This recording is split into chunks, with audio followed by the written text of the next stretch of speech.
Thank you for joining me today on Move or Improve. I'm Debbie Miller. And regardless of whether you move to a new home or make improvements to your current home, you're going to want to paint. And I have invited Dave Williams, who is president of Williams Professional Painting, to join me today to discuss the ins and outs, pros and cons, inside secrets of painting, and everything you need to know about that. Let me tell you a little bit about Williams Professional Painting. It was started by Dave as painter and his wife Mary as bookkeeper in 1979. And over the past 39 plus years, the business has grown to more than 40 employees who handle residential and commercial jobs from small to large. Williams is known for quality work and excellent customer service. They do custom interior and exterior painting and carpentry, drywall, plaster repair, deck and fence staining and sealing. And their customers are in the Northern Virginia and Washington, D.C. area. So welcome today, Dave. I appreciate your joining me, and let's get started. All right. Thank you, Debbie. Dave, can you explain to the listeners what is paint composed of? Sure. Paint, Debbie, is a lot more than just color. Paint is composed of three major components. You've got pigment, which is the color, a binder, which holds everything together, and then a solvent, which helps transfer the liquid to the surface, whatever it is that you're painting. The pigment gives you the texture and the color. The binder holds it together. As far as the solvent, you've got water-based paints, and then you have oil-based paints. And they use different solvent centers. So let me skip down then. What's the difference between the water-based and oil-based paint, and which one is used where? Well, the differences are going to be the vehicle that is used to transfer it to the surface, either a water base or an oil base. As far as which one is better, that depends on the surface that you're painting. Is it inside? Is it outside? Nowadays, most everybody is going with water-based products, an acrylic-based product. Okay. Well, what paint finishes are there? I know I've heard eggshell and satin finish. And how do you know what finish to use in what room? Basically, what you've got a flat, a matte, eggshell or satin, low luster, semi-gloss, high gloss. The eggshell, satin, and low luster finishes have slight differences, but generally they're the same. The more sheen that a finish has, the more likely it is to show up any surface defects or blemishes. But the benefit of sheen is that generally it comes with better durability as well as better cleanability. So there are pros and cons to each one. It just depends on what it is that you're painting. For ceilings, for instance, you're almost always going to go with a flat finish on ceilings because all the light reflects up and you don't want to highlight any defects that might be there. Walls in kitchens and bathrooms, you want an eggshell at the minimum. The rest of the walls throughout a house, probably an eggshell is the best option to go with. But a lot of times it just comes down to personal preference. What does the homeowner like? Interesting. And I know you have a showroom where people can go and see how a paint color looks in different light. Can they also see how the finish looks in that light? Well, we have samples of the different finishes that you can put underneath of lights to see the different sheen that's available. Yeah, that's a good thing to do because then once you get it up there, it's up there, and then you don't want to have to change your mind. Well, let me ask you this. How long should an interior paint job last if it's done by a professional rather than a do-it-yourselfer? Yeah, that depends on a lot of different factors. How many people live in the house? Their pets? Do the people burn a lot of candles or incense? Are there smokers in the house?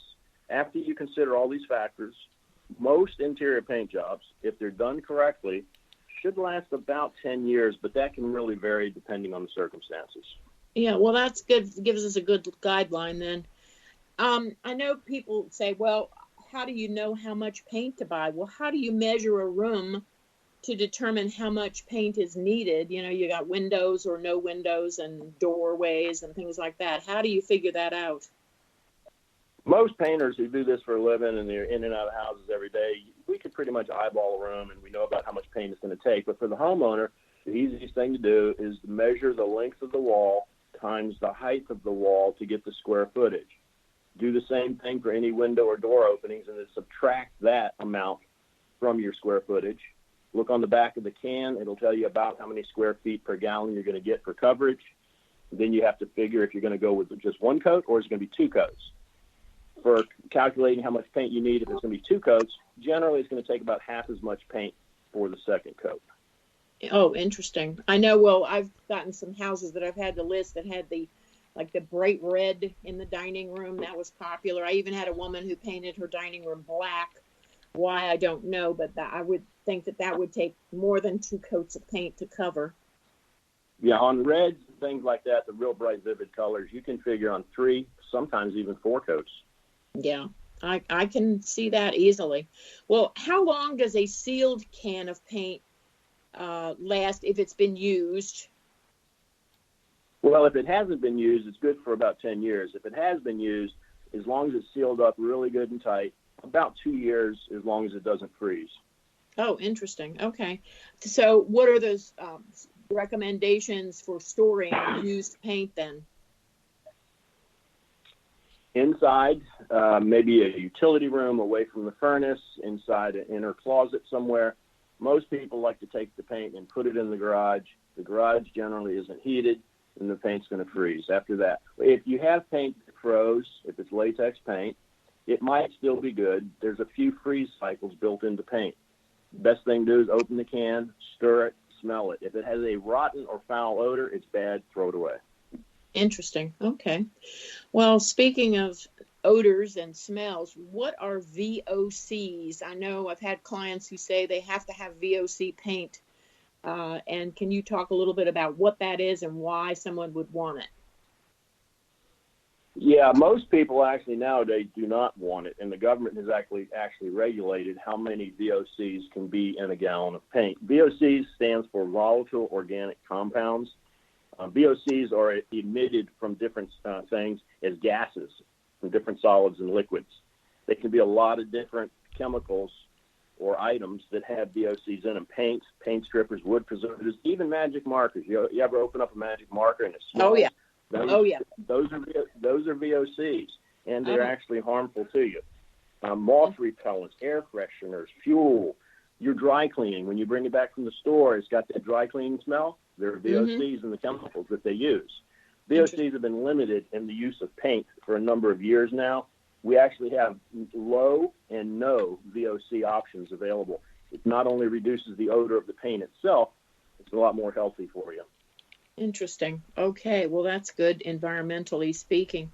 Well, let's talk about exterior. How many coats of paint does an exterior of a house need, depending, I guess, on whether it's brick or siding or whatever? Yeah, there's different factors there, and a lot of people think, well, more is better.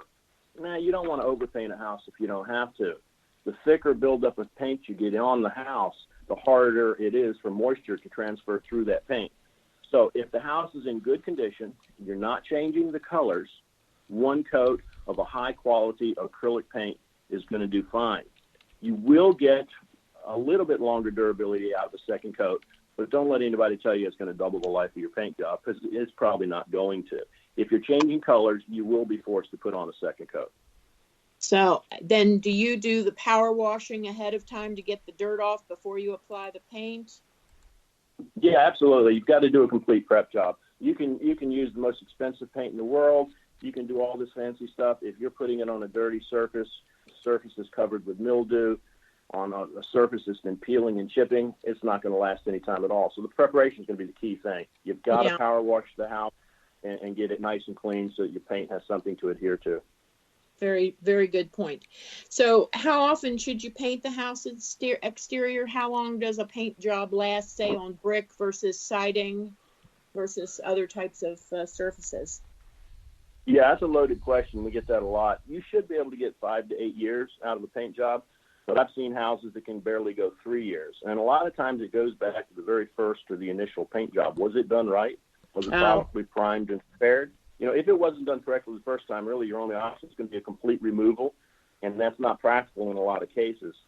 Different surfaces or substrates do last different periods of time. Brick. If you've got a house that's never been painted, If we can prime that brick properly and do it, that brick's going to last a good 10 to 15 years. Aluminum siding, our company guarantees for 10 years if it's never been painted before. So wood trim, typically 5 to 8 years, something like that, as long as the job is done correctly. Some other things you got to look for. I mean, if you have gutters that are overflowing and if water's backing up into the fascia boards, that's going to peel the paint within 1 year. So there's a lot of factors that go into how long the job's going to last. It's not only up to the painter to do the job correctly, it's up to the homeowner to keep up with the maintenance on the outside of the house as well. Oh, that's very true. Good point. Good point. Now, let me ask what might sound like a dumb question, but can you use exterior paint inside and interior paint outside? What's the difference between interior and exterior, and why is it important to use the right kind? Yeah, you can't intermix them really. Exterior paints typically contain additives such as mildewcides and other chemicals that are needed for the durability of the exterior paint job. Interior paints don't have some of those things which are needed, the mildewcides and whatnot, and so you can't mix that and use that outside. So no, but you're better off sticking with an exterior paint for the outside, interior paint for the interior. Interesting. Okay. Well, now, one of my favorite topics that I get a lot in real estate, I have to list a house that has cat odor or a cigarette odor or food smells. I once had a woman who loved to cook Indian food, and the Indian odor was pervasive in the house, and I gently told her that not everybody was going to like that food smell when they walk in the door, so she had to do a major paint job to get rid of the odor. But what are your methods that you use and that someone should expect a painter to use to cover up or, remove or encapsulate odor from pets or cigarettes or food smell? Yeah, if you're going into a house where there's been heavy smokers, people who they're cooking use a lot of garlics and things like that, you can clean the walls and everything, and you might remove some of the odor, but you're not going to remove it all.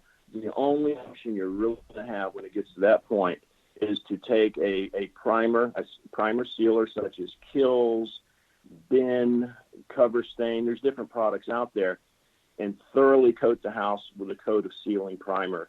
That will seal the odors in. You're not going to have to deal with it anymore after that. As far as odors from paint itself, a lot of people ask us about the odors, from the paint.